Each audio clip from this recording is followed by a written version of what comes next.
No matter if points are gained or points are lost, there will be much to discuss. For analysis regarding tonight's Winnipeg Jets game, here are Dave Manouk, Ezra Ginsburg, and your host, Drew Mandel. The Illegal Curve post-game show starts now. We'll get to the Jets and the Islanders game, and we'll get to that, and we'll go in depth like we do on each and every edition of the Illegal Curve post-game show. But as you can see, folks, I am in my usual studio here in my basement, and Ezzy is in a very familiar location based on where he frequently does the show. He frequently does the show at Dave's house, as you are all aware. But what you may also notice is that Dave isn't on the show. So we're now at the point in the Illegal Curve family where Ezzy just goes to Dave's house on his own without Dave being there and does the show from Dave's house, just curls up on the couch, watches the third period, and broadcasts from Dave's house, even without Dave being present. So I guess with that, established on this evening's post-game show, we say good evening, universe, good evening, Manitoba. And for all those joining us, whether you are in Winnipeg, whether you are online, wherever you are in the world, even at Dave's house without Dave, is anyone else there, Ezzy? Are there other people? Nobody else is here, but I might do the show at Spency's house, by the way. We've got the comment up there for people listening on the podcast. Spency, I would love to do the show at your house, or maybe in Sage Creek, where we know there's a nice little hot tub. But yes, the secret is out. I have a key to Dave's house. Like, I guess I'm Dave's girlfriend. I'm not sure. But the reason why I have the key is because, as you know, Drew, yes, Dave M. usually watches each Jets home game, the first two periods, and then he comes back here, and then I come over here for the third period, and then we do the post-game show. Right. Unless I'm sick or Dave's not doing the show, then I'll do the show at home. So no, basically, I'm doing the show. You're doing the show at his house right now. Exactly. But the reason why I have the key is in case, I'm there before Dave gets back from downtown. The main reason is I left all my stuff here. Like, I left my laptop, my microphone, webcam, everything like that. It's just easier to leave all my stuff here. It's just nice to get out of the house. Like, I'm basically escaping my children, Drew. You know what that's like. If your children are awake at 5 minutes to 10 o'clock, then we have other more legitimate issues we need to discuss. But for I do understand. Taves is also, maybe we have something else to discuss, Drew, with that comment up there. Yeah, we'll leave that comment for another day and time. Your relationship with Dave is your relationship. You guys can have that and special discuss relationship that on your own. You guys have a very mutually dependent relationship. There's no question about it. Yeah. It might be a little bit toxic at times, but it's a close relationship for sure. Under no circumstances, for the record, before you can even ask, under no circumstances can you have a key to my house. Just so you know. I would just like to be allowed on the property, Drew. I mean, last time I was electrocuted. Guards. So yeah, exactly. Yeah. I mean, it's tough to get past your moat. I mean, for those who don't know, Drew has quite the expansive property. It's tens of thousands of acres. So it's really tough to get past Drew's moat. But I don't expect to ever get your key. I actually don't even expect to be invited over to your house, Drew, for that matter. Then you won't be the least bit disappointed in that case. And that's probably have lower expectations, and everybody's going to be fine with that. Let's talk about this tonight, this hockey game tonight, the Jets and the New York Islanders, a 4-2 victory for the Winnipeg Jets. So their brief journey to the losing part of the ledger lasted only for the one game.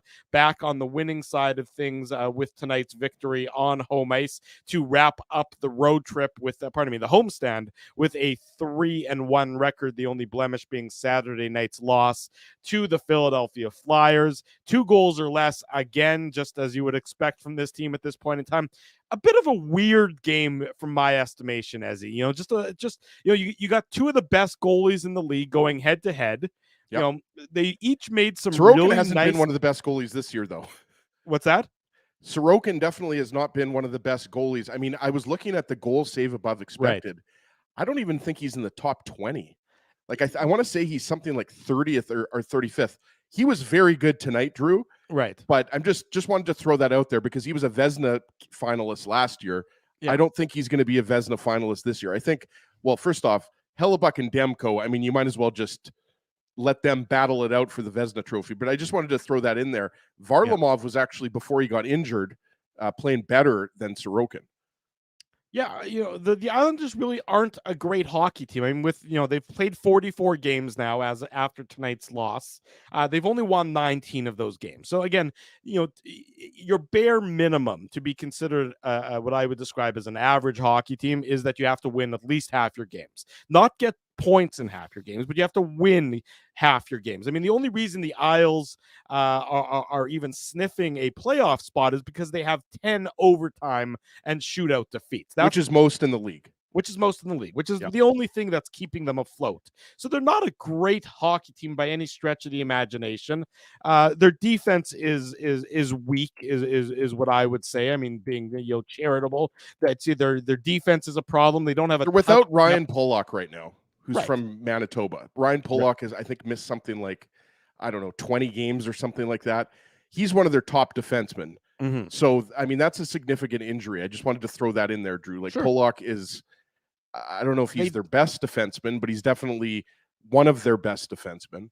Yeah, they just don't necessarily have the depth in order to withstand that kind of loss on the back end. But whatever, regardless of that, I just found it to be an odd game, just sort of, starts and stops for each team.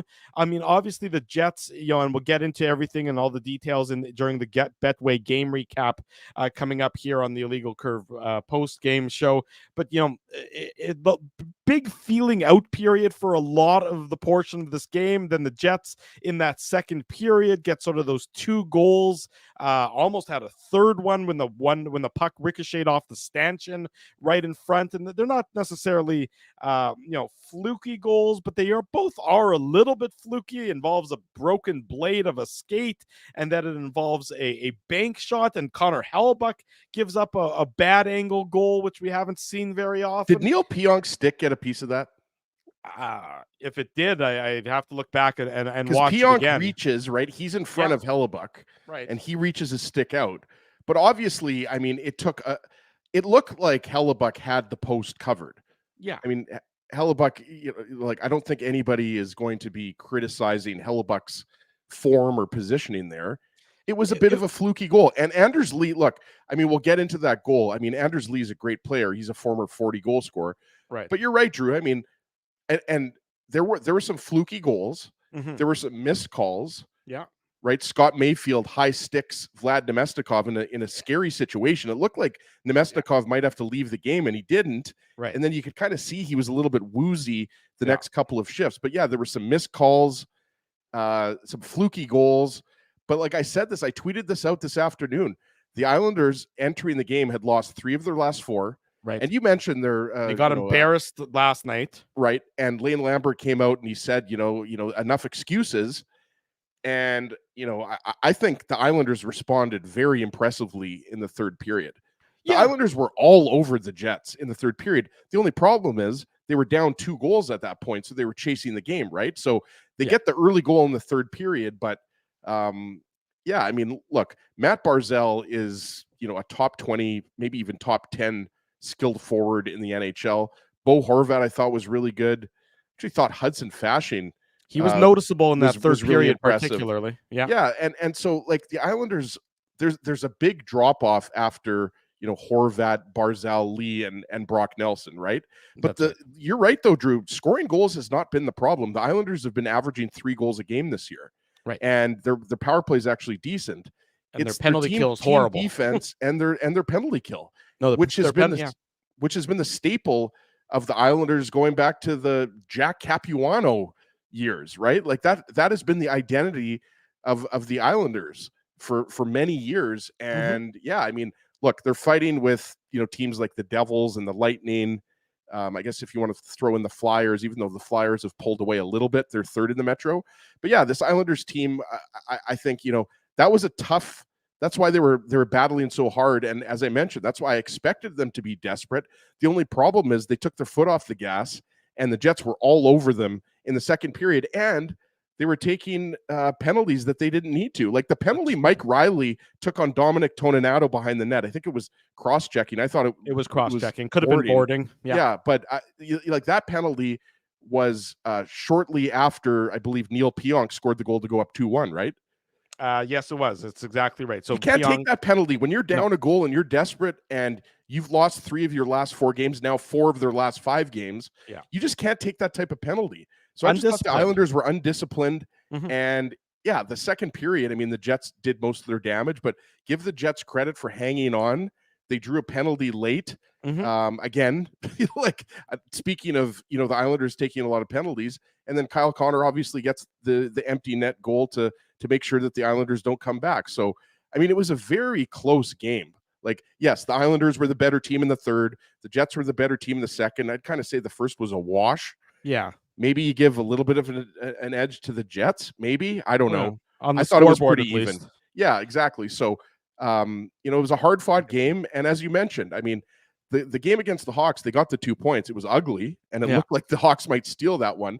But overall, at the end of the day, you won 3 of 4 at home. You don't play till Saturday, and you're first overall in the league. So again, I mean, and based on the comments that you're hearing, is that the Jets are hopeful. I mean, it sounds like even maybe confident. I don't want to put words in their mouth that Mark Scheifele might rejoin the team for practice on Friday and could be eligible to play on Saturday, which, lo and behold, means that you're basically at full strength with your forward group for the first time since game 3 of the season, when Gabe Vilardi went down with his injury, because you got Kyle Connor back tonight, and Kyle Connor obviously scores the empty net goal.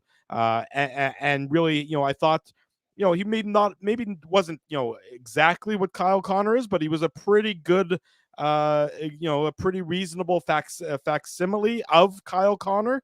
And so all of a sudden the Jets are, still atop the NHL and are getting pretty much fully healthy, more or less on their team, which is a pretty scary proposition for everybody else in the NHL. I mean, that's just that's really where they're at. If the Jets can get Scheifele back, on Saturday, or if it's not Saturday, if it's Monday against Boston, well, you got really 4 games to go now before you have the break, before you get your bye week and the All-Star break, and which would be a time for the Jets to even further heal up. They're probably in a pretty good position right now. I'd say they're probably feeling pretty good about themselves, especially getting the win tonight in what was a bit of a grinder. Wasn't really the prettiest game, didn't have the greatest. Well, the Islanders flow. aren't a pretty team. That's the thing. Not. Like Matt Barzal is a pretty player to watch. Right. We talked about him. He's very elusive. He's one of the best playmakers in the game. And I'm not saying that, being sarcastic or I think overstating it. I mean, a few years ago, what did he have? 90 points or something like that? I mean, the Islanders are, look, I think the Islanders are your kind of quintessential, as you said, middling team, right? Like, could the Islanders, if they squeak into the playoffs in a wild card spot, could they upset somebody in the first round? Of course they could. The Panthers did it last year to the Bruins. It could happen in the Western Conference as well, right? Somebody could upset the Jets in the first round, or Seattle upset Colorado in the first round last year, right? Yeah. It happens every year. Last year, everybody was saying, okay, it's not going to happen to Boston. This Boston team is too good. There's no way it's going to happen. And we're probably going to say it again, when April rolls around and we're talking about the first round, right? But yeah, you're right, Drew. This was a grinder. That's a good way to describe it. But I love the fact, I loved Dom Toninato between Nino Niederreiter and Alex Iafallo. Look, I thought he had a very good game for the Jets. You know who I thought really had a nice game as well is Rasmus Kupari. Yeah, I thought Rasmus Kupari much better than the game against Philly. Much better than the game against Philly, which is getting that game against Philly. That's a tough situation to step into. Right. Given that played a lot of hockey. You haven't played a lot of hockey. You played that one game for the Moose. You travel from Laval.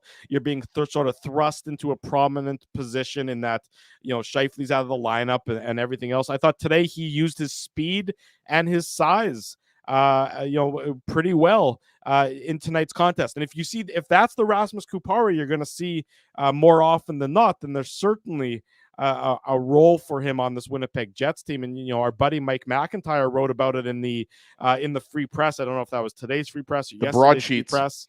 The days blend together, but he talked about how the Jets put an emphasis on ensuring that Kupari was part of that trade. We know how fast he is. The hands, you're not sure, how great those hands are yet, but you know how fast he is and you know how big he is. So when that truck gets moving, then that's a pretty dangerous thing for a defense to try and have to stop. So, Drew, is Mike's next article going to be how Chevy wanted the second round pick included in the trade, or no? But I mean, like, look, I've said this before, and I was kind of half joking, but not really joking. I think you could argue that Velarde for Dubois straight up, the Jets win that trade right now, yeah. And then you throw in Alex Iafallo, you throw in Rasmus Kupari. It's almost like the Evander Kane trade, Drew, from whatever that was, 2014 or 2015. I forget which year it was. It was about 10 years ago. I know that. Yeah. Right. And then you do all the math, and then, it looks very one-sided. Right. And I think people across the NHL are talking about how one-sided that trades look. And obviously you can't determine a winner of a trade after 1 year, but I wouldn't be surprised if a year or two from now, we're still saying the Jets won that trade because of how well Gabe Velarde has worked out. And Rasmus Kupari, you forget, not you, but some people might, he's under contract for 1 more year. Sure. Right. So like, it's not like Kupari is, it's not like the Jets just have him for he's 1 more year. Player still. He's a good player. Yeah. And a first round pick. We've talked about that before. Right. So yeah, I did think Kupari was really good. I made a note here, Drew. I forgot if it was in the first or second, but Kupari stole the puck from Adam Pelech, a big, solid defenseman for the New York Islanders. And then it resulted in a Morgan Barron scoring chance. So that was early in the first period. That was early in the first period. I made the same note. Pelech was trying to make a pass to an Islanders breaking out of their zone. Game. I forgot who the Islanders forward was, but Pelech coughed the puck up. Kupari just made a nice anticipatory pass, if that's a word. But yeah, you're right. You're absolutely right, Drew. But Kupari should be centering that fourth line. But again, I want to give credit to Dom Toninato for stepping up and centering that third line. This is a guy who's played the majority of the season with the Moose, or he's been a healthy scratch with the Jets, kind of that 13th forward. So Dom Toninato deserves a lot of credit, I think, for not only how he's played on the fourth line, but how he stepped up into the third C role tonight. And I know a lot of people didn't like the fact that Ehlers was moved down to the second line, but I mean, Lowry, Connor, and Connor, I mean, they looked fantastic. I forgot who was on the Velarde. Lowry, Connor, and Velarde. Lowry, Connor, Velarde. I mean, they looked pretty good tonight. So I think when Scheifele comes back, there's a chance it's going to be Connor, Scheifele, Velarde. Look, I think Ehlers and Perfetti and Nemesnikov, they weren't getting enough 5-on-5 time. Like like Garrett, our buddy Garrett Hole, who writes the 5-hole, like he was talking about that. I agree with that. Like, I don't think you saw enough out of Nick Ehlers tonight. I mean, obviously he was generating speed, he was generating scoring chances, but the third line, I think, was playing maybe a little bit more than you would like at even strength. Well, I think you need to find a way, and I know, and then this is just, we've seen Rick Bowness do this for a number of years now, for a couple of years. He needs to find a way to give to give Ehlers and Perfetti more 5-on-5 time. It's just that simple. They've earned it. They deserve it. Their play, demands it. You just need to find a way to give them more 5-on-5 time, because that's just how good they've been. And when they're on the ice, the puck is in the opposition zone. I mean, it's pretty simple. It's pretty straightforward. Good things happen when Ehlers and Perfetti are at 5-on-5. And so whatever perception and Nemesnikov, we talked about, too, sure. The penalty that should have been called, but then he drew another penalty. Yeah, he was all over the place tonight. He took a penalty and he drew 2 penalties. So Hudson Fasching took a penalty. Yeah, it was a notable in the second game. Period. Yeah, it was a notable game for Vlad Nemesnikov. He was all over the not the score sheet necessarily, but all over the play. You heard his name a lot. In the course of tonight's game. But I agree with you. You need to find a way to give more ice time to Ehlers and more ice time to Perfetti, especially if they're going to be on the same line. If those guys are playing together, you have to find a way to get them more minutes at 5-on-5, because they are, especially if they're playing against opposition's, second or third pairing, or they're playing against the third or fourth line of some opposition. That's an advantage to the Jets. So you better run that advantage and take advantage of that advantage by giving them more ice time. Yeah, and Drew, I have no problem. I have time to listen to, Connor and Perfetti being on the top line, and then Ehlers goes up with Scheifele and Velarde. Like, I have time for that. I don't think it has to be Connor. I mean, Scheifele, Connor, and Velarde played really well together in those 2 games before Velarde got injured. But I don't think it has to be that, because guess what? Scheifele, Velarde, and Ehlers also played damn well together when they were together. When Scheifele, Velarde, Connor was Ehlers, out. in terms of expected goals at 5-on-5, is the best line that the Jets have put out there. I mean, Right. the numbers, will back that up, right? Yeah. So, I mean, when the numbers tell you that, it then becomes, why is Rick Bowness deciding to put Scheifele and Connor? We all know that Scheifele and Connor have played a lot together over the years. I mean, I think most Jets fans don't need to be told that, right? Yeah. But we'll see what happens. I mean, the reality is usually coaches like to stick with the winning formula, right? And as you mentioned, if Scheifele comes back on Saturday, it'll be the first time that the Jets have relatively all of their forwards. I guess David Gustafsson. Well, but David Gustafsson, I mean, was a scratch to start the season. So I mean, you're I'm just right. saying. I mean, he is still injured. Yes, but I mean, we're talking about more so the let's say the top 9, if you will, because the fourth line has basically changed all year long, right? Right. And so I don't even. You know what? I got to say this again. I like the Gus Bus. But how do you take Dominic Toninato out of this lineup right now?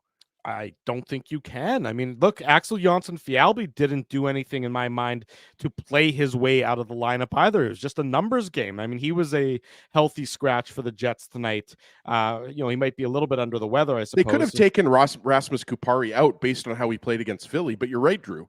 I mean, if it's between Dominic Toninato and Axel Jonsson-Fjällby, I mean, obviously Toninato wins faceoffs, and he centered the third line. Axel Jonsson-Fjällby can't do that. Right. And you're right. It could have just been, between Toninato, Jonsson-Fjällby, and Kupari. But the reality is, I think there's even an argument to be made that you keep Jonsson-Fjällby on the fourth line over David Gustafsson. I mean, there's a lot of interchangeable parts on the fourth line. And obviously, I realize a lot of Jets fans, were clamoring for maybe Mason Appleton to get bumped down to the fourth line.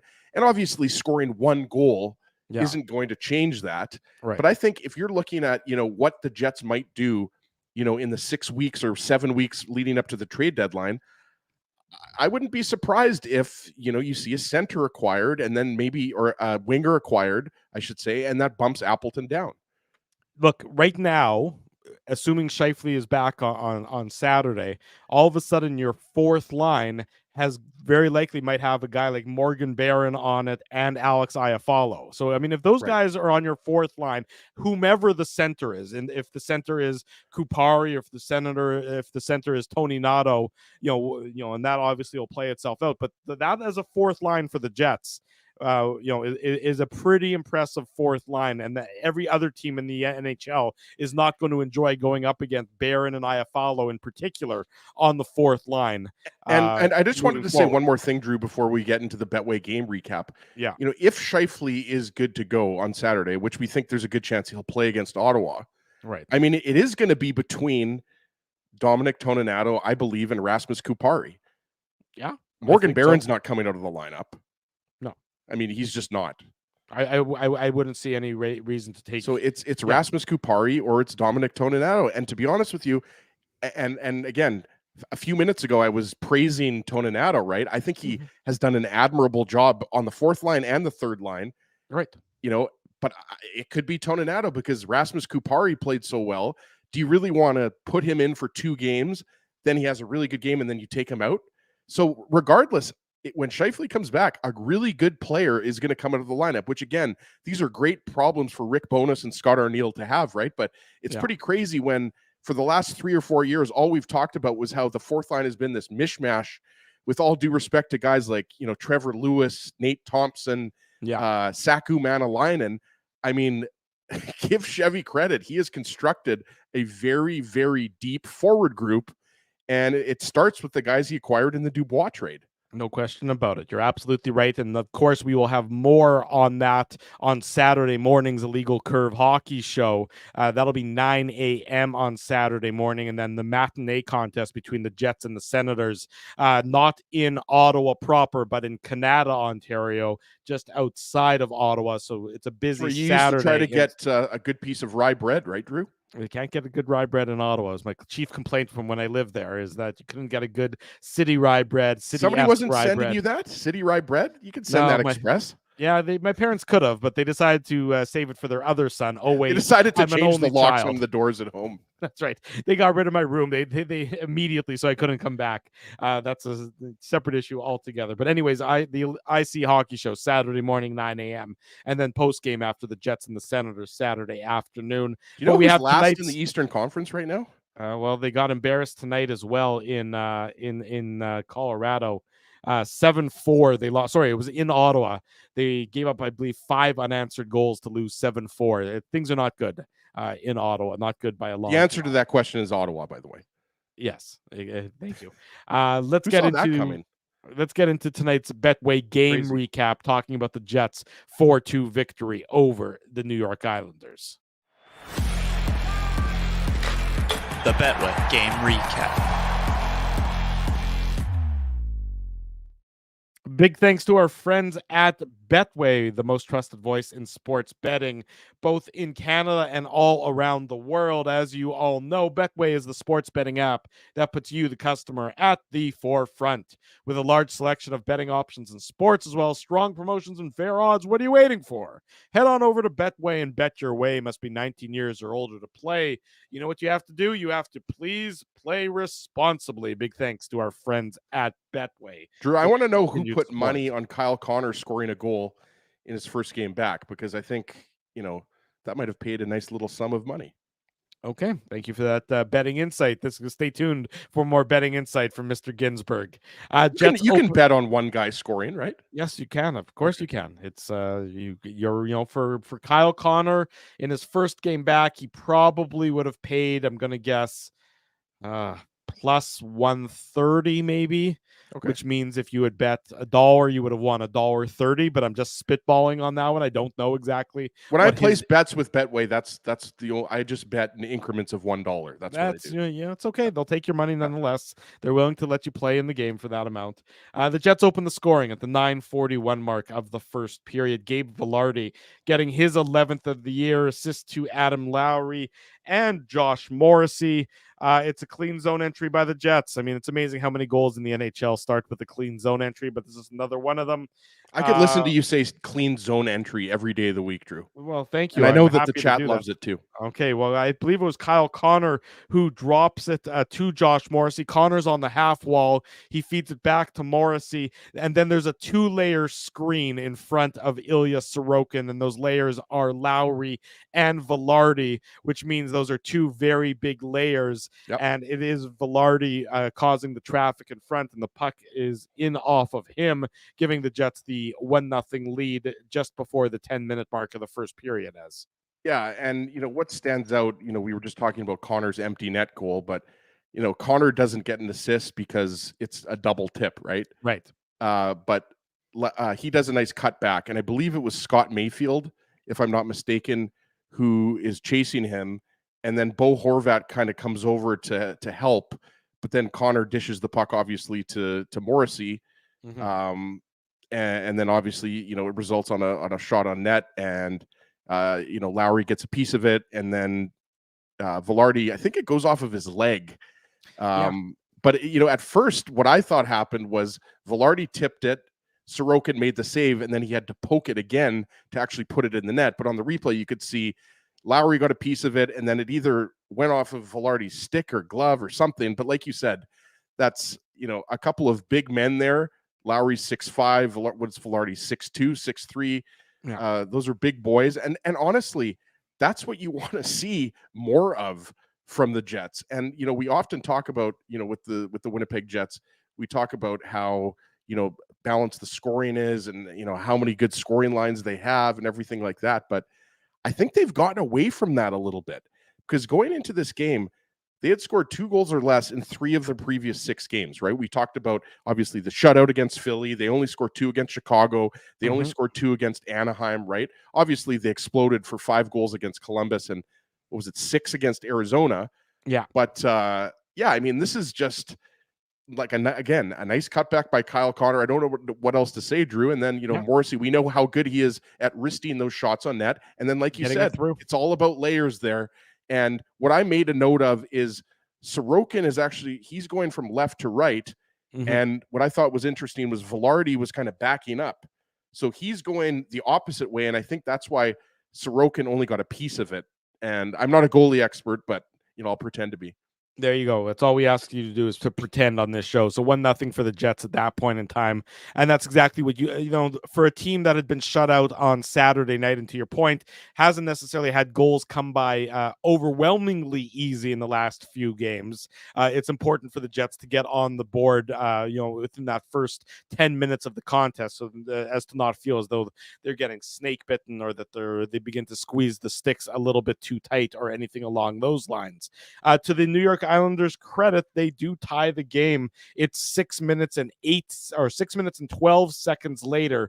It's not a power play goal, because 2 seconds earlier, the tripping penalty to Dylan DeMello does expire, but it is DeMello's not really back into the play just yet. It's a beautiful tip by Anders Lee, who redirects the point shot from Mike Riley. Sebastian Aho, the other Sebastian Aho, getting a secondary assist on this one.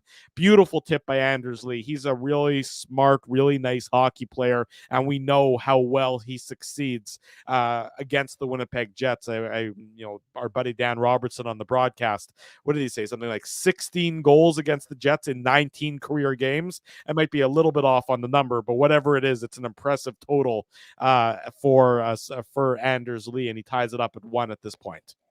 And another noted Jets killer in this game, JG Pajot. He scored a lot of goals against the Jets going back to his Ottawa Senators days. Speaking of the Sens, right, Drew? Right. But yeah, I mean, it doesn't count as a power play goal, but for all intents and purposes, it is, because DeMello's not in the play, and the goal is scored literally as he's stepping back onto the ice, right? Like, he didn't even have time to get close to back into the play, right? So yeah, look, the Islanders, we talked about it. Their power play is actually, very good for a team that's, hasn't been very good lately. Right. So yeah, just a nice point shot by Mike Riley, and then Anders Lee has been doing this for many, many years. We talked about it. He's a former 40 goal guy, right? So captain of the Islanders. And I thought a lot of times we talk about, does the eye test match the analytics? And for me, like, this should have been a tie game after 1, right? Like, yeah, it seemed like, the Jets and Islanders were trading chances, and, they capitalized on their power play, even though it's not a power play. So I guess that what I said doesn't make sense. But yes, Anders Lee came to play.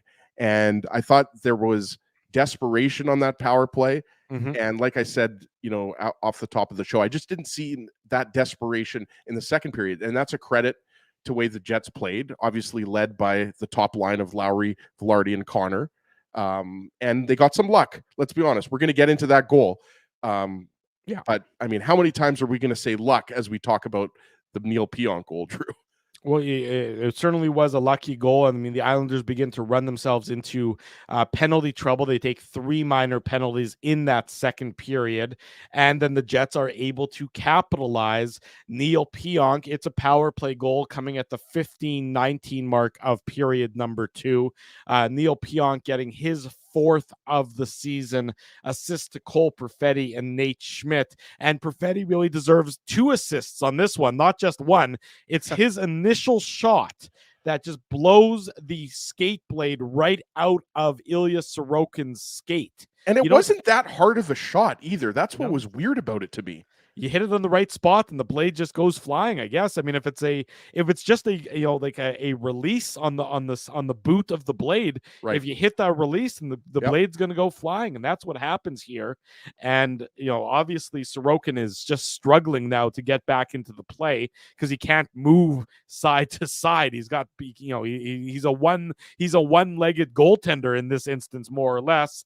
I believe it's the Mesnikov who recovers the puck from behind the net, as it's the Jets' second power play unit. The Jets move it around very well, and then they tee up Neil Pionk, who's got a wide open net to shoot for, because Sorokin is basically stuck at the right side of the crease. He can't physically go cross crease because the blade is not in his skate, and Neil Pionk makes no mistake and offers no apologies for giving the Jets a 2-1 lead, as he.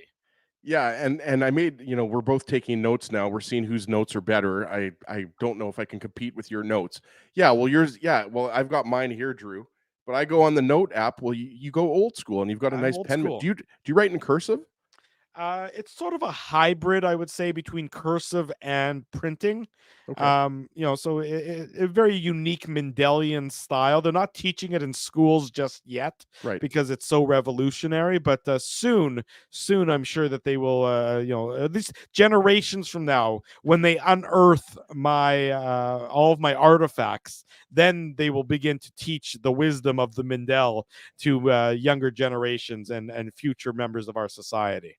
And there's not going to be any chicken wings included in that when they unlock that time capsule, right? Neither boned nor boneless, as we've Yeah. discovered. Yeah, I tried to get you on the boneless bandwagon, Drew, but no, I mean Ain't gonna work. you nailed it there, right? And Yeah. and the thing is, I made a note, and what I was referencing here was that we talked about the Jets' first power play, and there was the missed call on Scott Mayfield, Right. high sticking Nemesnikov, but then on this power play, High it was sticking, like clotheslining him with the stick, whatever you want to call it. It was a kind of again a bit of a weird game, and then prior to this penalty, Mayfield trips Nemesnikov, right, Yeah. and it leads to a Jets goal. So it was almost like karma at play, if you believe in that type of stuff, which I do. Obviously, hockey, there's usually some karma and there's some makeup calls and everything like that, right? Mm-hmm. So, just really unfortunate for Ilya Sorokin here. The Jets have a lot of good pressure, and you're absolutely right, Drew. Like Cole Perfetti, I realize that he's on the second power play unit, but I have time for Perfetti on the top unit. The way he is able to slow things down, and the way, like, I love him, on the point, but he's also a guy that if you need him to, he can switch, and then he can kind of be net beside the net in that kind of position, not necessarily net front. But he's a guy that can kind of be, beside the net, kind of working things from behind, right? So I love what Perfetti did here, but I thought it was, very funny that Neil Pionk, when he was interviewed by Kevin Sawyer during the second intermission, he said that the guys were giving it to him on the bench because they noticed that. I mean, they could see that Sorokin was struggling, right? I don't necessarily know if every player knew that it was the skate blade, but they knew that he wasn't, he wasn't feeling it. So good on Pionk for, just burying that puck in the net. Because I think when people were watching this live, people were wondering. I mean, I obviously didn't know. I don't know if you did, Drew, but most people I don't think realized that Sorokin's skate blade was off. Well, when Sorokin was sort of still, down on the ice and it wasn't able to move, I was wondering if there was going to be an interference, if it was something to do with that, if there was a player, hindering his ability, hindering his mobility. But then you saw, and a great camera work, and kudos to the crew at TSN for showing it and identifying it so quickly. You saw the blade go flying, and you're like, okay, well, it's a blade issue, and that's if you want these quick trigger release blades, this is what sometimes happens. I mean, and that's just I guess a fluke, but a risk that you run by using those. And Pionk, when he was talking to Kevin Sawyer during the intermission, as to your point, he said that he knew that Sorokin was without the blade, and he saw it go flying off the initial Perfetti shot. So the Jets were aware that they had both a man advantage and an equipment advantage in this instance. So and it's unfortunate for Sorokin. We talked about it. He's not having the same type of year he was having last year. He's not going to be a Vezina candidate this year. Yeah. And he was pulled last night. We talked about it. He was pulled after the second period, and then former Moose goalie Ken Appleby came in for the third period because we talked about it. Varlamov's injured right now. Right. So it's just a lot of things are going wrong for the Islanders this year. And quite frankly, they're just not, they're a top heavy team. We talked about it. They just don't have, the forward depth. Once you go down, to the third and fourth lines, especially compared to a team like the Jets, they just don't have a lot of depth. And, when you have an injury to a guy like Ryan Pollock of, I think he's from Grandview, Manitoba. I should know that. He logs big minutes. Like Pollock is a guy that plays 22, 23, 24 minutes. So again, I think, guys like Mike Riley, Sebastian Aho, I mean, these guys have, filled in admirably, but they're just, they're a bit of a disorganized team. I thought they gave up a lot in the neutral zone to the Jets. What did the Jets have? 45 shots, 44 shots. I mean, the Islanders definitely were putting the puck on Hellebuck as well. But I mean, they're just not that stingy Islanders team that we've been used to over the years. No, they're long in the tooth. This is not a young team by any stretch of the imagination either. I mean, Matt Martin, Cal Clutterbuck, these are guys who's, even JG Pajot, these are guys whose best days are behind them, and they're still, trying to trudge along there with the I Islanders. just remembered the other guy that's out right now, Casey Cizikas. That's and right. and that's not an insignificant piece either. He's a guy that plays on the fourth line. So without Cizikas and Pollock, I mean, those are just two veteran players that the Islanders are without right now. So they're in tough right now to make the playoffs. It's going to be, it's going to go. I think it's going to go right down to the wire. Like I obviously hope that my Devils get into the playoffs this year, but the East is very close, kind of around that middle part. Well, from Detroit and Tampa Bay hold down the wild card spots in the Eastern Conference, and then right behind them, there's three teams: the Penguins, the Caps, the Islanders at 48 points, then the Devils at 47 points. So, yes, a significant logjam right in that wild card battle in the Eastern Conference, and the Jets, of course, in the midst of a huge stretch against Eastern Conference teams. A bizarre portion of the schedule that eight straight games the Jets have against. Okay, let me put you on the spot right now, Drew. Now that the Jets have played the Islanders. Yeah, I was having a little fun at lunch because Nate Schmidt referenced this in his media availability. I don't know if that was today or yesterday when he called Sandberg a carny, which that was yesterday when they were talking about the golf and Schmidt was talking Mike about Mike McIntyre asked Nate Schmidt. For those, you can go to legalcurve.com and listen to the audio from yesterday, Monday. But Nate Schmidt said that it was kind of weird that the Jets haven't played a bunch of teams. So my question for you and everybody in the chat: you cannot go check the Jets schedule online. Which four teams have the Jets not played yet? Pittsburgh. Correct. Four teams. Vancouver. Correct. Pittsburgh, Vancouver, Seattle. Correct. You're missing one. Well, thank you. I know I'm missing one. The Jets played Ottawa at home. Did they play Ottawa at home? Maybe. Well, I mean, it's either yes or a no. I mean, I know they play Ottawa on Saturday. Okay, so it's not Ottawa. No. I don't think it's Ottawa. I think. Well, I mean, you're the one asking the damn trivia questions. Washington, I would say. I don't think they played Washington, have they? Maybe it's five teams. Maybe it's five teams. It's the Leafs. The Leafs is the other team. Oh, right, the Leafs, of course. Okay. Maybe it's five teams. Maybe have they played Washington yet? I don't think they have. I know they go to Washington. I don't know if they've played Washington at home. I don't remember them. I'm not a very good trivia master, am I? No, you really aren't. You need to know the answer to the trivia questions if you're going to ask them. We've talked about this before. You never know the answers. We've talked about using your brain before. 2-1 for the Jets at this point. They make it 3-1 a couple minutes later. Washington is right, Drew. They have not played Washington. So your trivia question was wrong to begin with. That is kind of weird that we're in game 43 and they still haven't played five teams. Ladies and gentlemen, I'd like to apologize on behalf of Ezra for his insistence on asking trivia questions that he doesn't know the answer to. So yes, that is not a legal curve endorsed. That is a Ginsburg guarantee in that instance, and we take no responsibility for any damage caused by Mr. Ginsburg. Jets make it 3-1, 2 minutes and 39 seconds later. It's Mason Appleton, and this feels good for him. It's his first goal in 26 games, which is just way too long for an NHL regular to go without a goal. That means it's his first goal since November 19th. It's not a pretty one, but boy, it'll look pretty for Mason Appleton. But it's a hard-working goal, and it's not a very good goal if you're Adam Pelech. He is the one who is largely responsible for this goal in that, Sebastian Aho gives him a pass in their own zone, and Pelech just sort of tries to turn and fire it up the boards. It's kept in at the point by Dylan DeMello. He shoots it towards the goal. Dominic Toninato gets a stick on it, and then Mason Appleton beats Adam Pelech to the loose puck and banks it in off of Ilya Sorokin. And it's not, like I said, it's not the prettiest goal, but it's going to show up very pretty on the score sheet for Mason Appleton, and it's a 3-1 Jets lead, and it actually is both the game-winning goal in tonight's game. It's also our Seagram shot of the game. The Seagram shot of the game. Big thanks to our friends at Seagram's for their continued support of the Illegal Curve post-game show. Whatever you are in the mood to drink, be it Seagram's 83, Seagram's VO, or, of course, our personal favorite, Fireball, we strongly recommend you check out the great Seagram's line of products. And, of course, we remind you, and our friends at Seagram's remind you, to please drink responsibly. Appleton makes it 3-1, Ezzy. Yeah, absolutely. Lee's coming in there late with Toronto. Yes, Lee's, we've already covered. The Jets have not played the Toronto Maple Leafs.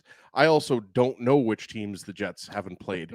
And I'm asking the question to Drew as if I have the answer. Yeah, I mean, this is not a pretty goal, as you mentioned. And the most important thing is obviously Mason Appleton breaks a rather long goalless streak. Yep. But yeah, Adam Pelech coughs up the puck, and Mason Appleton just beats him. He gets body positioning on Pelech, who's obviously a big boy. And as you said, it's just a quintessential hardworking goal. And you kind of almost want the goal that you score to break a 26-game goalless drought to be like that. Well, it's usually As going opposed to to, be it's going to be an ugly goal. Exactly. Usually. And I thought Appleton was good tonight defensively. And obviously he's a guy that the Jets rely on the penalty kill. And, there's been some turnover. We talked about, Toninato looked fine centering that line with Niederreiter and Appleton. So you love to see that, right? And you could, I mean, we saw it with Cam Atkinson, right? When he did the monkey off the back. And that was a huge monkey off of Mason Appleton's back. So it's an ugly goal, but it's a huge goal because of, where it comes in the game. It's late in the second period. The Islanders are playing the second game of a back-to-back. The Jets badly outplayed them. I think you would agree, Drew, in the second period. Yes, and I would agree. Even though the Islanders came back early in the third and made it a 3-2 game, I mean, that goal was the goal that, made it difficult. When you're to come back, like when you're playing a Jets team, what is it? Is it 12 games now? The Jets have allowed 2 goals or less? Or it's 13? Either 12 or 13. I've lost track. Which is crazy. I think it's 33 now. It's 33 or less, right? Yeah. And did you notice, by the way, Dan Robertson joined us on Saturday's Illegal Curve Hockey Show. And it was a great interview with Dan. And if you missed any of that interview, if you missed any of Saturday's show, it's available on our YouTube channel and on the website. But when we were talking to Dan and we were talking about the 32, it was then 32 games straight without the 3 or less. We mentioned that Minnesota, of course, has the record, but we talked about how, and it was a stat that I stole from Eric DeHatchik of The Athletic, talking about how in that 14-15 season when Minnesota set that record, Jamie Benn had the most points in the league with only 87. And you see Dan incorporated that stat during the broadcast today. I did notice that. As he said he was going to. So that I noticed there wasn't a Drew Mandel drop, though. No, that's okay. I don't need the credit because I didn't come up with it. That's an Eric DeHatchik one, so I don't expect any sort of shout out from Dan there. But for anybody, 87 points like that, it's been a long time since we've seen the leading point producer in the NHL with that low of a total. Like, what did McDavid have last year? 153. Something like that. It's not going to happen this year, but I mean, Kucherov could easily hit like 130 or something like that. Oh yeah, it was whatever the number. It's certainly not going to be 87. That much I can assure you about that. So the Jets lead 3-1 after 40 minutes. A very good second period for the Jets, and not so good period for the New York Islanders. But I'll give them credit. Desperate teams, need to play some desperate hockey, and they got off to the right start in that third period. They were desperate, and you saw it 35 seconds into the period. It's Anders Lee, his second of the game. Bo Horvat getting the assist on this one. It's an ugly one again. Sorokin gave up a bank shot from a bad angle. So did Hellebuck. He gave up a bank shot from a bad angle. And you heard the vociferous celebration from Anders Lee. Pick the mics on the ice. Pick that one up. No questions. No question about it. He was very exuberant about scoring that goal and trying to drag his team back into the game. And it was 3-2 at this point, Ezzy. I'm pretty sure people in the bathroom at Canada Life Center heard Anders Lee say, "Yeah!" I mean, I that was incredible. I mean, and obviously, during the second intermission, I'm sure that's all they were talking about was getting an early goal to make it a 1-goal game, right? And then what was it, a minute and 2 seconds, something like that, into the It third was period. 35 seconds in. Oh, I thought it was more than that. No. What I love is that Anders Lee has an aggressive forecheck on Adam Lowry. Yes. And Now drops his stick and then is sort of now trying to pick it the up net. at the same time, play the defense. And so it's a little bit of awkwardness for the Jets in that they're hemmed in their own zone. Yeah, and then Bo Horvat makes a play on Brendan Dillon and pokes the puck to Anders Lee, and then it's a one-on-one situation. So Pionk is protecting the fort in front of the net. Right. Hellebuck's got the post covered, but Lee, being the big, skilled goal scorer that he is, just decides, hey, I'm just going to shoot the puck instead of.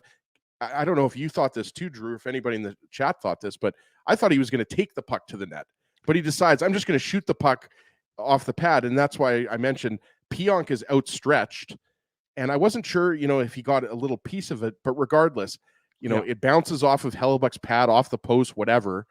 Somehow there was space between Hellebuck and the post, and Lee gets that puck in, and you're absolutely right. 35 seconds in, now it's a hockey game, as opposed to the Jets just holding on to a 2-goal lead and maybe adding to it.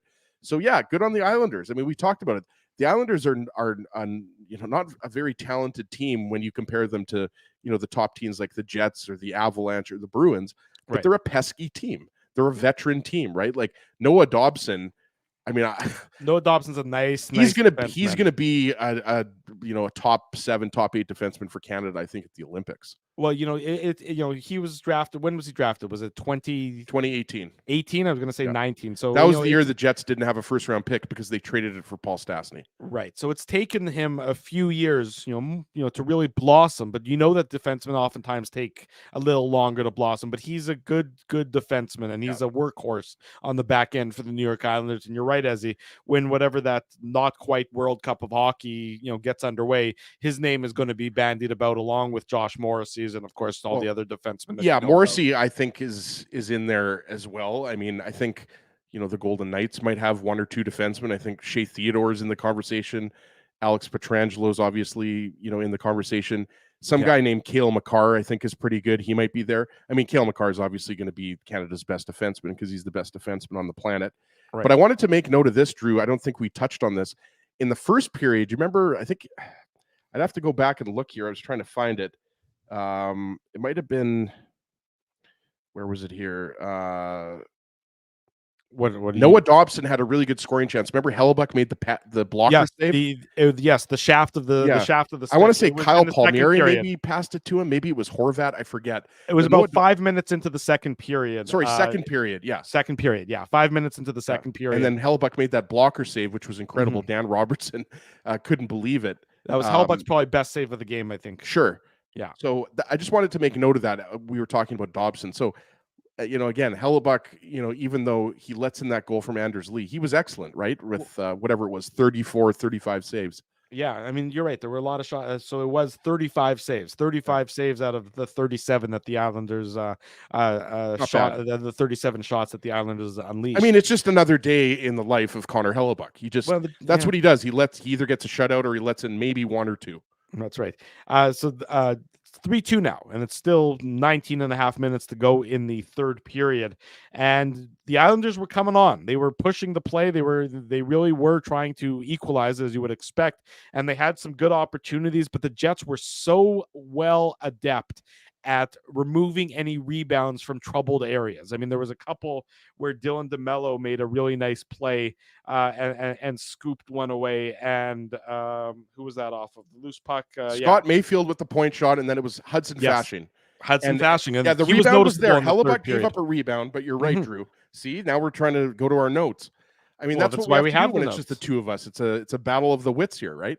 We usually lose. Don't sell yourself short. It's funny. Hellebuck, the numbers look good, and he made some key saves. But I did think even earlier in the game that he was maybe fighting the puck just a little bit tonight. Not a lot. It obviously didn't tremendously impact the game as the Jets win 4-2. But he just didn't seem as perfectly comfortable or have the same sort of level of comfort in net as we've seen him when he's at his absolute tippy top of his game. There was one play where he was a little bit uncertain. He came out of the net. Yeah. And then I think he wasn't sure He wasn't sure which defenseman he was going to go to. I remember that one play, but yeah, I would agree with that. And I think part of it has to do with the nature of this game, right? Like we saw combined 81 shots. Like you don't see that very often where both teams have 35 plus shots, right? So, I mean, maybe it was part of that because the Islanders were putting everything on the net. And so were the Jets. I mean, the Jets had 44, 45 shots too, right? But maybe it's 44. part of that, or maybe it was just one of those games. But at the end of the day, right? Like Hellebuck almost, had only allowed one goal if you take away the Anders Lee kind of fluky goal, right? Yeah. So I mean, he was good, but yeah, I would agree with that.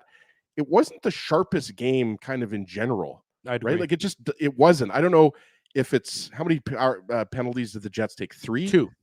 They only took two. DeMello in the first period for tripping and the Mesnikov in the second for holding. But then the Islanders took 5, so that takes away, like when you have 7 combined penalties, there's less obviously time at even strength. So maybe that's part of it. I'm not sure. But and the Jets have played a lot of hockey, even though they had 2 days off between the game against Philly and this game. So I think all the players are going to love having 3 days between the next game. And I wouldn't be surprised, Drew, would you, if they go Laurent Brossoit on Saturday?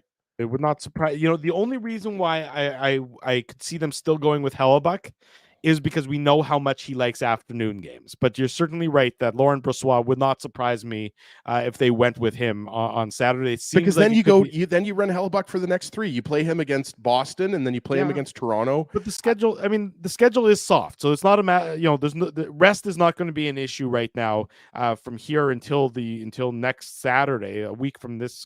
So 12 days from now when they play Toronto at home, and that's the last game. I mean, they have 4 games.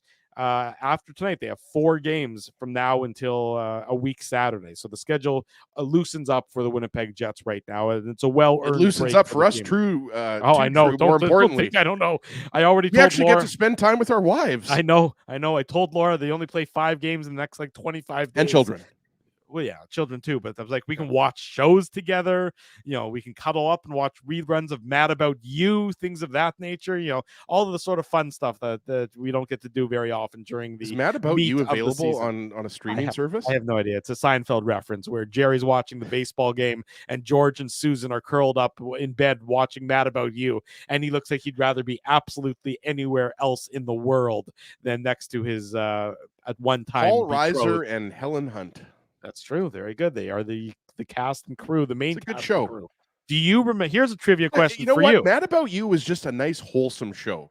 It was a nice, wholesome television program. There was a dog walker who would walk Paul Reiser and Helen Hunt's dog on Mad About You. He's a famous character actor, voice actor. Brad Garrett? No, Brad Garrett was not a voice actor. I mean, he was a voice actor, but he was also on Everybody Loves Raymond. Do you remember? That's what I'm thinking of. Yeah. Yes. So the dog walker on Mad About You. You got to give me a hint here. What else was that person like? What else was? What other shows or movies? Simpsons. The voice and the main one of the main voices in the Simpsons. Hank Groening? No, Matt Groening is the inventor of the Simpsons. Nancy Our buddy Cartwright? Leon Pinkovich has it in the chat. Hank Azaria was the dog walker on Mad About You. So there you go. How about that for some completely random trivia? And at least I knew the answer to that random trivia here on the Illegal Curve post-game show. Shout out to Leon Pinkovich. Good job. Yes, good job, Leon. Thank you for that. The Jets end up getting the empty net goal, and it's based on good defensive play by Kyle Connor. I mean, he blocks a couple shots. He gets his active stick in the way. I thought that the real difference, once Noah Dobson took that tripping penalty with 4:20 to play, I thought that sort of sucked the last of the life out of the New York Islanders. The Islanders played a pretty good third period. To that point, they were only down a goal, but then when Dobson takes that tripping penalty with 4:22 to go, I thought that was sort of their final, the final death knell for the Islanders tonight. Well, and we talked about how good Noah Dobson was, right? He had not just 1, but 2 good scoring chances in the first couple periods, right? And then, not only does he not get a goal, but then he takes the penalty. And as you mentioned, Drew, the reason why obviously you never want to take a penalty late in the game. But when you're down 1 goal and there's 4 minutes left, NHL teams nowadays like to pull their goalie with around 3 minutes left. I mean, it's not always exactly 3 minutes, but it used to be that teams would wait till a minute 30 left. Now teams like to pull their goalie earlier, kind of between 2 minutes and 3 minutes, I would say. I mean, I'm not sure if that stat is kept. It probably is somewhere. Maybe we'll have to ask our buddy Garrett Hole about that. But I think that, Kyle Connor getting, the goal is just, it's kind of poetic, right? And you're right. I think it was, made a note of it here, or maybe I didn't make a note of it here. I think it was you Kyle made a note that said eat more chocolate. That's the note you made. Oh, right. Eat less chocolate, Drew. Yeah. I'm trying. Hey, I went to the gym yesterday, actually. I went to the Sport Manitoba gym. Good it was for the you. first time I'd been to the gym in a while. Just for the record, first time you've been there in a while. Is it? Do you not get a free membership to that gym? I do. As part of my job at Manitoba, I'm very lucky because it's a really nice gym there. If you haven't been to the Sport Manitoba gym, there's high performance athletes that work out there all the time, as opposed to me, who's a low performance athlete. I went to the gym. Let's just throw around the word athlete. Better, right? I'm now only eating half of an extra large pizza. Oh, I'm not eating the whole extra large pizza. So things like that, drinking more water, not wrapping all of my food in butter, like things like that, right? Yeah, your butterfried butter diet is off the table, so that's good. Good for you. I shouldn't make fun. Good for you going to the gym. Keep that work up there, Mr. Ginsburg. Thank you. I'm trying. Yeah. I mean, New Year's resolutions always fall apart. The second week of January. So I'm trying to stick with it. We'll see what happens. There you go. Keep up the good work. The Jets kept up their good work. Kyle Connor into the empty net. That made it 4-2. The Jets back atop the NHL standings with tonight's victory. They wrap up the homestand. 3 wins, that 1 loss. 33 straight games now, having given up 3 or less goals. Next in action Saturday afternoon against the Ottawa Senators, which we will get you all set up for Saturday morning on the Illegal Curve Hockey Show. We go to break on this edition of the Illegal Curve post-game show. If you haven't already done so, we remind you to smash the like button, subscribe to the YouTube channel, subscribe to the podcast, all of that good stuff. We want you to do that because, of course, that's what we ask of you to do. So we keep supporting us here at the Illegal Curve. Actually, one thing I want to do before we go to break, I want to remind everybody this is coming up in about 8 days' time. Let me just see if I can find it here on the there it is. I'm going to put this up there right now. We are live on location. Our next live on location show, Wednesday, January 24th. That is going to be a 6 p.m. start. Boston Pizza on Taylor Avenue. Join us. We are going to be watching the Jets and the Toronto Maple Leafs. You know that will be a heated game. We're going to be watching the Jets Leafs. Then we're going to be doing a live edition of the Illegal Curve post-game show. That's coming up Wednesday, January 24th, 6 p.m. Boston Pizza on Taylor Avenue. Be sure to join yours truly, Mr. Ginsburg and Mr. Minuk, for a live edition of the Illegal Curve post-game show and a watch party. So you folks can join us then. So that's something to look forward to. When we come back on the other side of the break, we got some post-game quotes, Tough Duck hardest hitting comment, and whatever other nonsense Ezzy and I come up with. It's a Tuesday night. The Jets win 4-2 over the New York Islanders. Stay with us. It's the Illegal Curve post-game show. Your coworkers love you because you always make them laugh. You're the life of the party with stories that have them rolling on the floor. Or maybe you're just the quiet one in the corner with the one-liners that just slay. Do you have what it takes to become Winnipeg's funniest person with a day job?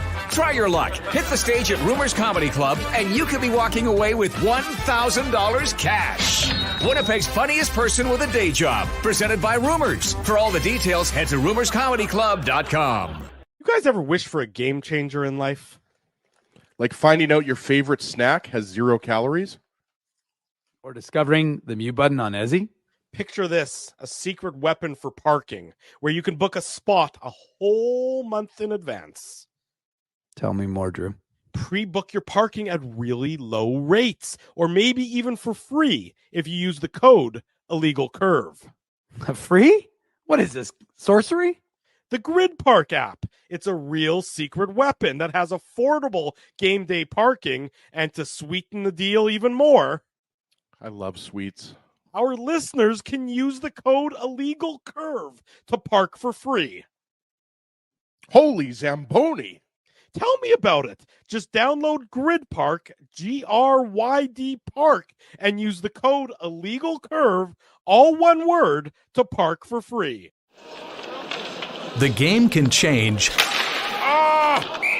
just like that. Accidents happen when you aren't protected. So now what? Getting to your injury quickly can make all the difference. Help prevent them from being game changers with Linden Market Dental Center. Bonding, crowns, bridges, and dental implants. State-of-the-art treatments are available to help you get back in the game. To learn more, visit lindenmarketdentalcenter.com. Creating smiles for life. This January at Boston Pizza, every day is Pasta Tuesday. That means BP's famous pastas start at just $11.99 every single day. Create your own or go gourmet for just a few bucks more. Come on in for Pasta Tuesday pricing any day. Only this January at Boston Pizza. Whoa, Ezzy, everything okay? You look stressed. Of course I'm stressed. We're moving, the house is upside down, the kids failed miserably at packing the fine china, and my life is in chaos. Chaos! Yes, that does sound like a problem. What am I going to do? Ezzy, relax. Rolly's Transfer Moving and Storage is the answer.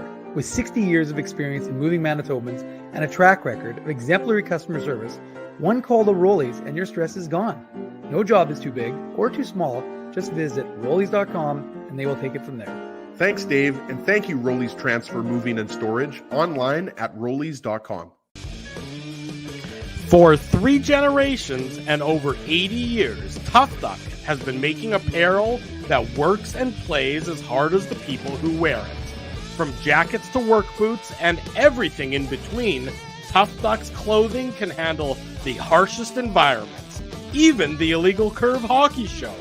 Work to live, live to play. Visit toughduck.com.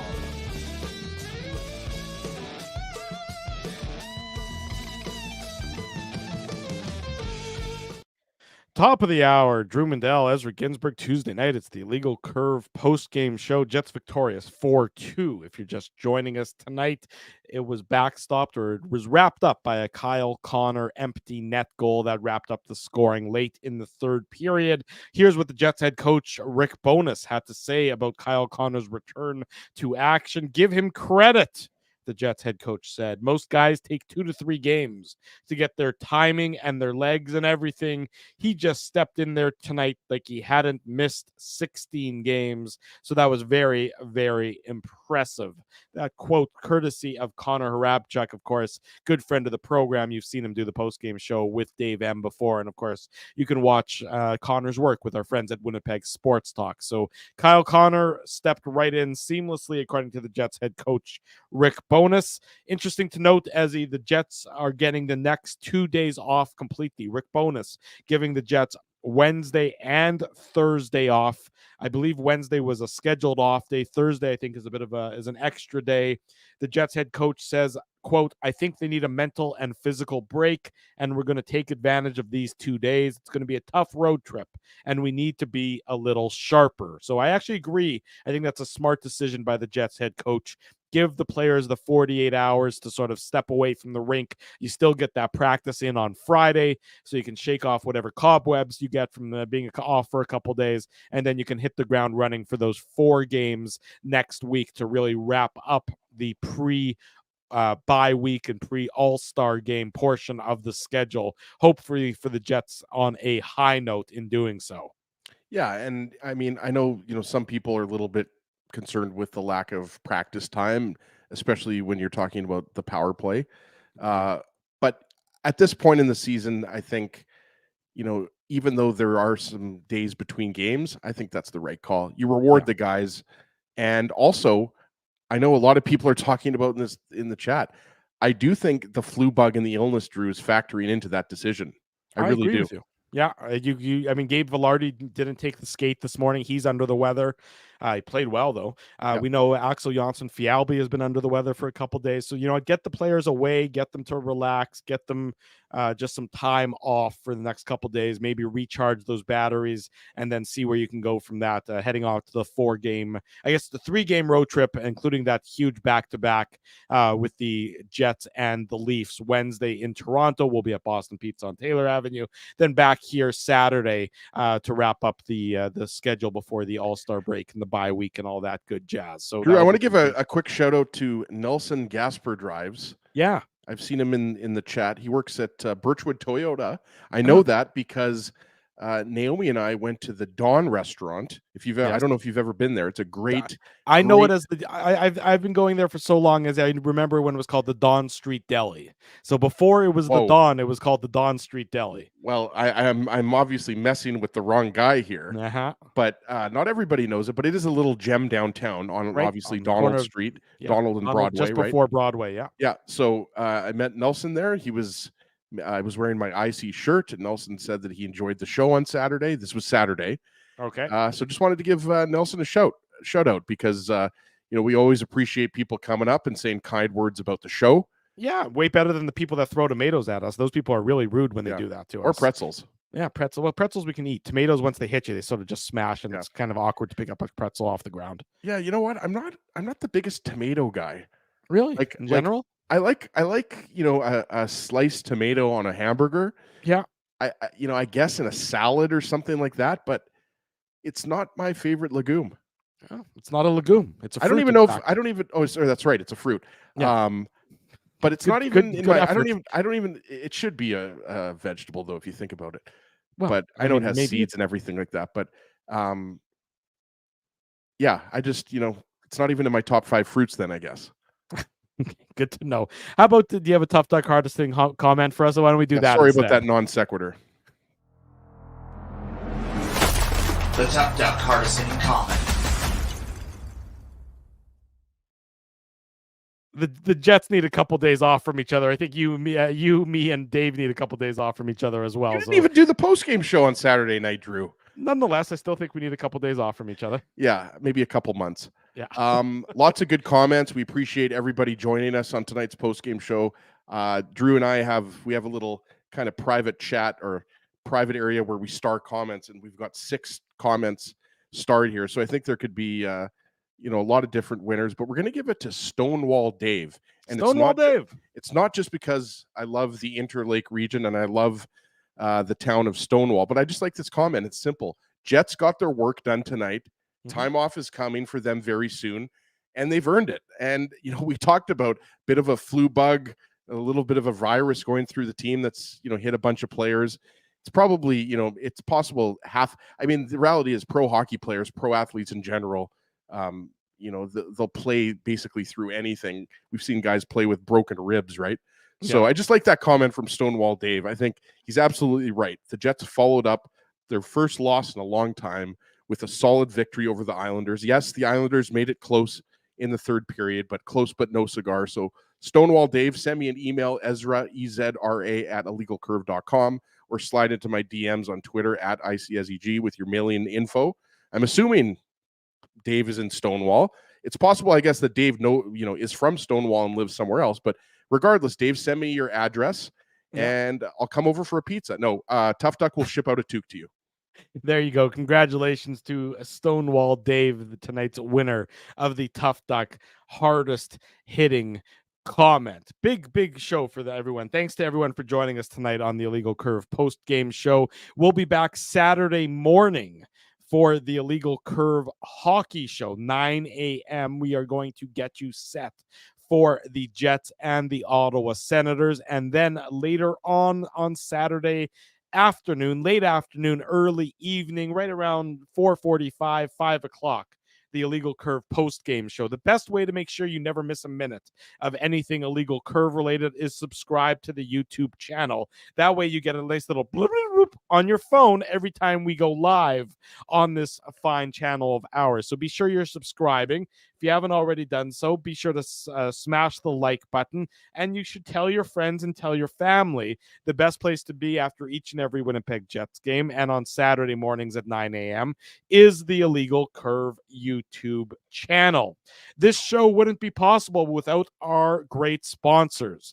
That's our friends at Rumors Restaurant and Comedy Club, our friends at Grid Park. Use code Illegal Curve to park for free. Linden Market Dental Center. That should be Dental Center. I'm not sure what dental means, but I meant to say Dental Center. Zappia Group Realty. Betway, they're the title sponsor of the post-game show. Tough Duck, hardest hitting comment, that went to Stonewall Dave. Boston Pizza, we will be at Boston Pizza on Taylor Avenue next Wednesday. Join us for the Jets and the Leafs, 6 o'clock puck drop, and then the Illegal Curve post-game show right after that, live on location at Boston Pizza. Our friends at Seagram's are the sponsor of the shot of the game. Rolly's Transfer has been on board for a very long time, and we appreciate them. And, of course, Farmery Beer, located at number 2 Donald Street. That's their retail location. Get Illegal Curve Light Lager at number 2 Donald Street or on whatever delivery app you so choose. Big thanks to our friends at Farmery Beer. Support these fine businesses because of their continued support of Illegal Curve Hockey. Winnipeg Jets victorious tonight, 4-2 over the New York Islanders. He is Ezra Ginsburg. I'm your host, Drew Mandel. Until Saturday at 9 a.m., we wish you good night and good luck, and thanks for watching the Illegal Curve post-game show.